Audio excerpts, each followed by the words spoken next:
Salut à tous. Alors aujourd'hui une nouvelle vidéo sur les semis de pois d'hiver. C'est la première fois que je tente du pois fourragé que j'ai pris en contrat avec ma coop. Et c'est vrai que j'aime bien avoir une rotation avec des protéagineux, ce qui me permet entre autres cette année, vu le prix de l'azote, de ne pas en mettre. Mais par contre ça se fournit en potasse et phosphore, donc ça j'avais déjà fait du stock, tout va bien. L'intérêt aussi c'est qu'on a des rotations un peu plus longues, ce qui permet de gérer mieux le désherbage. Donc pour semer les pois d'hiver c'est tout simple, j'utilise mon combiné rotatif semoir Venta, c'est comme les céréales, c'est comme les pois de printemps, ça sème pareil. Et puis vous avez pu voir une petite nouveauté aussi, alors nouveauté de matériel sur la ferme, mais pas nouveau parce qu'il a plus de 20 ans. C'est un Synchrospire de chez Franquet. J'ai trouvé ça dans une concession Chloé, là, chez mon ami Vincent, qui était dans la ferraille. Et puis, comme vous savez, j'aime bien réparer avec Sébastien, on aime bien la mécanique. On a commencé à travailler avec dans l'état où il est. Par contre, c'est sûr et certain, on va refaire des découpes, on va remettre de l'éclairage, on va repeindre, on va changer les roulements. Mais ça, on fera ça tranquillement cet hiver. Donc là, j'ai fait le plein des pois d'hiver dans le semoir. Il me reste environ 5-6 hectares. Il me reste une petite partie et ensuite les chintes, enfin le tour des champs. Et ensuite Sébastien passera derrière pour faire les rigoles, donc pour essayer d'évacuer l'eau dans les bas-fonds. Et on fera notre désherbage post-semis prélevé, comme on le fait habituellement justement pour gérer les adventices. Alors par contre une petite nouveauté, vous avez pu voir à chaque fois dans les vidéos, j'essaye de vous mettre de nouveaux produits. La dernière fois c'était les caméras, avant c'était le gyrophare, et là on va faire un petit test parce que comme vous pouvez voir, on a, bon, le Franquet c'est un repliable devant, donc de 4 mètres ça retourne à, je crois qu'on a 2,50 m. Bon, évidemment derrière il est pas repliable, on est obligé d'avoir un convoi pour aller sur la route. Par contre, il faut des feux, devant comme derrière. Et donc j'ai récupéré chez Prodil, parce que vous me demandez à chaque fois où je trouve les produits, bah évidemment ils sont sur Prodil Center, c'est des petites nouveautés qu'on a et moi j'aime bien tester, et je vous mets de toute façon toujours le lien en commentaire pour vous dire où trouver le produit. Donc là en fait on va tester des feux arrière avant en Wi-Fi. Alors on en voit de plus en plus, c'est clair, c'est vrai que c'est ultra simple, on les colle, on les synchronise, et ce qui est top c'est que pour le coup il n'y a qu'une prise qui sort au niveau de la prise électrique du tracteur, ce qui me permet d'avoir quand même les feux avant-arrière. Ce que vous allez me dire, devant tu as aussi une prise, mais pour le coup j'en ai pas besoin, tout est en Wi-Fi. Donc allez, on fait chauffer le tracteur, on installe les feux pour aller jusqu'au champ et ensuite on attaque. Alors j'en profite pour mettre ma caméra.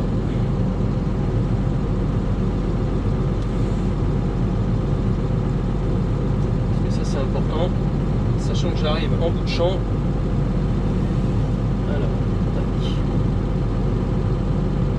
En fait, comme il me reste très peu à faire et qu'il me reste les chintes, c'est de la semence qui vaut une fortune. Donc si je peux mettre exactement ce qu'il faut jusqu'au bout, sans ouvrir d'autres sacs, ça m'arrange.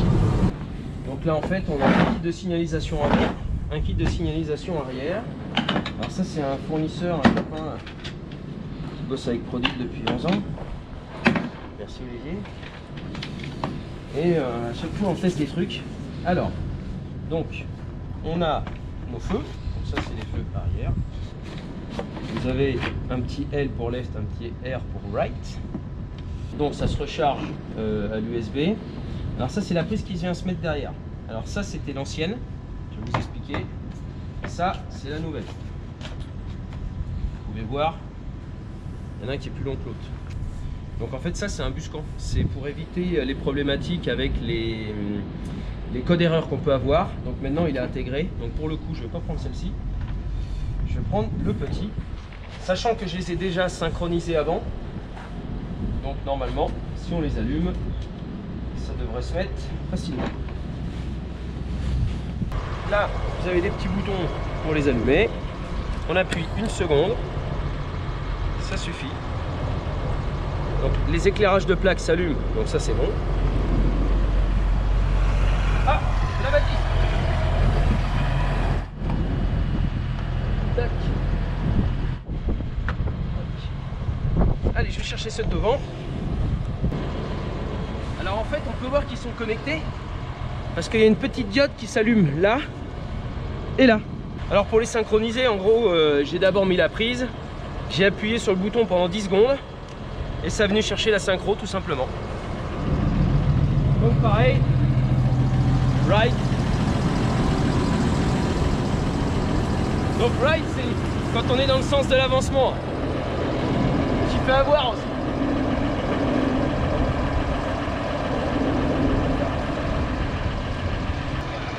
Bon.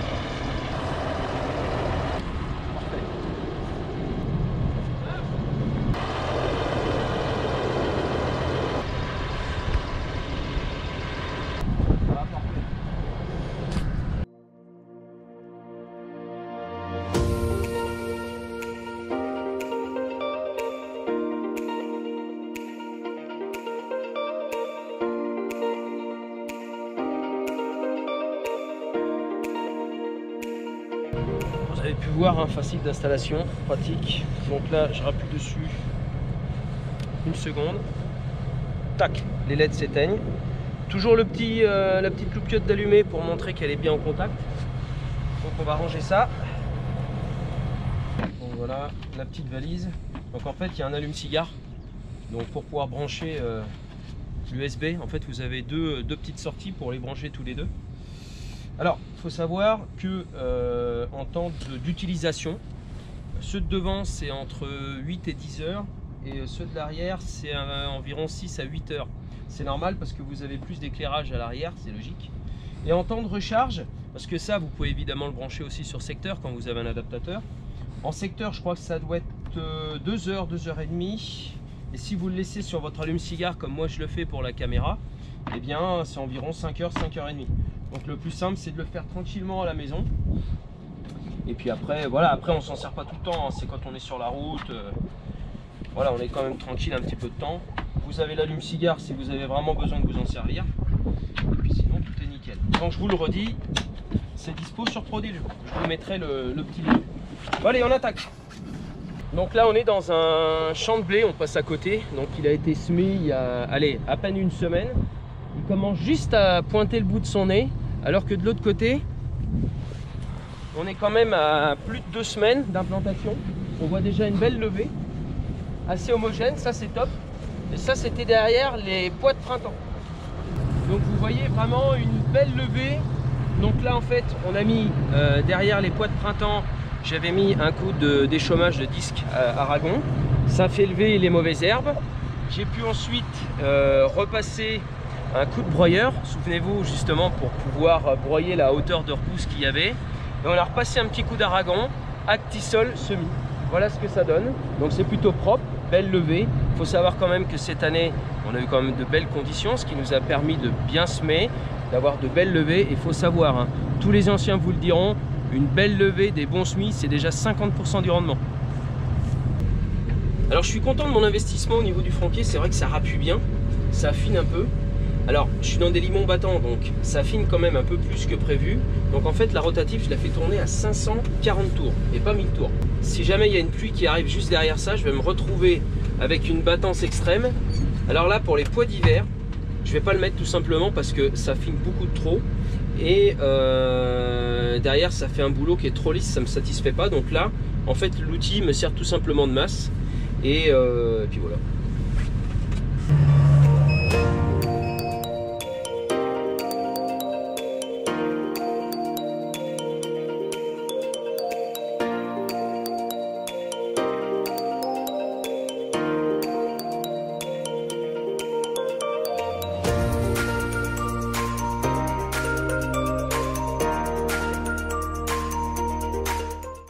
Donc là je fais une petite pause tout simplement parce que j'ai fini tout l'intérieur de mon champ et les chintes, les fourrières n'avaient pas été travaillées, ce qui me permettait à chaque fois de rouler sur du sol qui n'était pas travaillé, ce qui est beaucoup mieux, ça évite de tasser le sol. Et donc là maintenant Baptiste lui va en profiter pour justement faire ses chintes, fissurer le sol avec l'Actisol. Pendant ce temps là je vais aller dans l'autre parcelle qui pour le coup a été toute travaillée. Sébastien avait semé, il a laissé les tours de champ. Baptiste vient de finir l'Actisol, ce qui va me permettre justement de pouvoir semer ses chintes et terminer le champ. En attendant, Baptiste termine les fourrières, les chintes de ce champ-là. On va laisser sécher, je finirai. Derrière, on sort la rigoleuse avec le petit 946 et on va désherber. Donc là, en fait, on est sur un précédent blé. Donc en fait, comme je vous ai expliqué tout à l'heure, déchômage et ensuite fissuration. On a quand même, on est fin novembre, On voit quand même qu'il y a pas mal d'humidité. Alors il faut savoir que le pois, j'aime bien le semer environ à 4-5 cm. Il faut qu'il soit un peu plus profond que de la céréale. Donc là par contre, ah il est là, je le vois. Donc là on a le pois qui est là, vous voyez. Donc on est voilà, à 4 cm, on est très bien. Alors normalement, ce qu'il faudrait faire, c'est passer un petit coup de rouleau pour bien réappuyer le sol. Mais dans des limons, c'est quand même des sols qui se resserrent rapidement. Et si jamais je passe un coup de cambridge là-dessus, alors là je vous explique pas, ça va être de la pâte à modeler. Donc on va laisser ça tranquille pour aujourd'hui.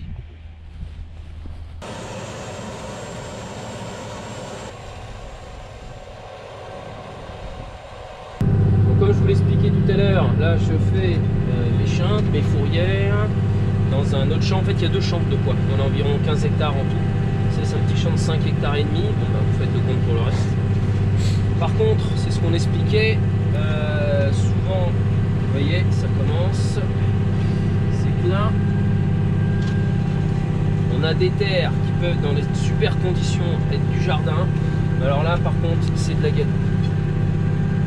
Donc je suis obligé de maintenir mon semoir, surtout ma herse rotative, pour pas qu'elle gratte trop profond car elle a plus là. Donc imaginez, c'est pour ça que je mets pas le tasse avant devant parce que ça retasserait le sol, ce serait la cata.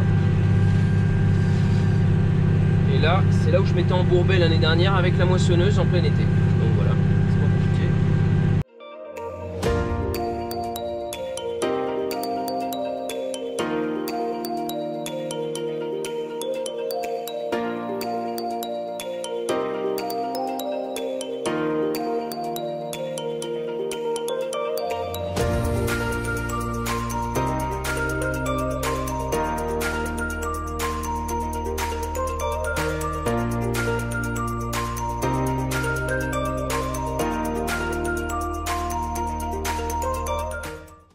Alors vous voyez, là j'ai fait un petit coin de jachère, tout simplement c'est parce que c'était toujours humide ici.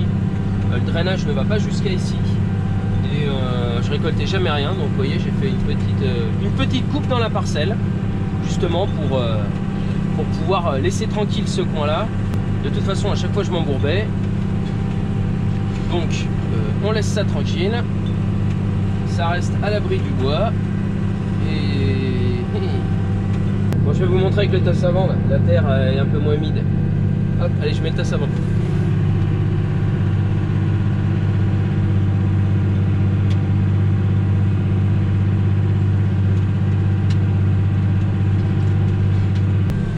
Le problème d'un tasse avant quand il n'est pas directionnel, bah, vous pouvez aller tout droit. C'est la seule chose que vous faites, c'est rester droit. C'est pas compliqué parce qu'on ne peut plus tourner en fait. Comme il est fixe, eh bien, quand il a pris sa ligne de travail, eh bien, c'est cuit. Donc quand vous avez des parcelles comme ça, ben en fait il faut le maintenir, le lever un petit peu, qui touche encore le sol. Mais de toute façon c'est pas mon problème parce que pour cette parcelle là, je l'utilise pas, ça resserre trop le sol et ça me va pas. Puis en plus d'un côté c'est du sable, de l'autre côté c'est de la gadoue. Il sert très bien de masse. Pour le coup il fait très bien son boulot de masse. Parce qu'il y a quand même du poids derrière.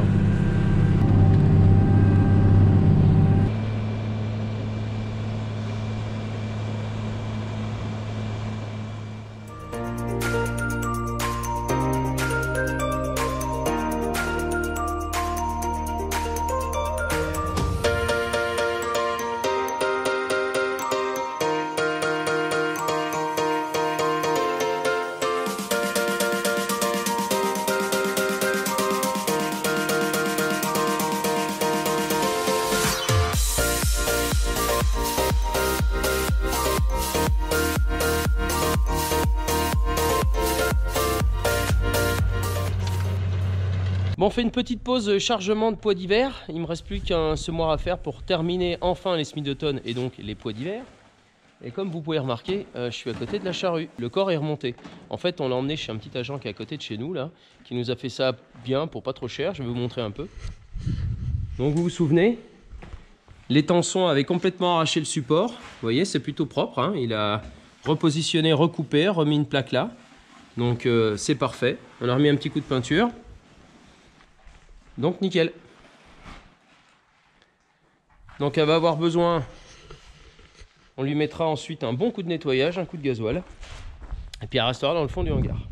Deuxième chose, est-ce que vous vous souvenez de la fixation charmuleur, l'attelage charmuleur? Donc on a reçu côté tracteur Je vais vous montrer un peu ça là, comme le petit massé est monté sur le pulvé. Bon alors c'est le jour et la nuit, hein. Pour le coup, on entend, il n'y a plus un coup ni en avant ni en arrière. Les rampes elles bougent pas d'un pet, c'est vraiment le bonheur. Ça vaut un peu d'argent, mais côté confort c'est quand même extraordinaire. Donc vous voyez, donc on a monté la boule côté timon. Et ensuite vous avez l'attelage qui est monté comme ça à la place de la barre de tir.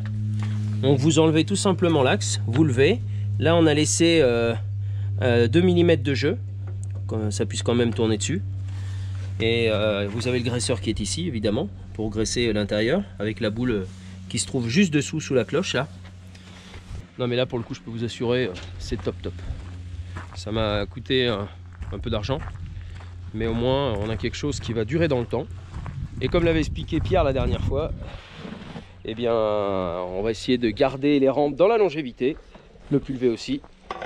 Et puis comme ça Sébastien arrêtera de se plaindre que ça arrête pas de claquer. Hein ?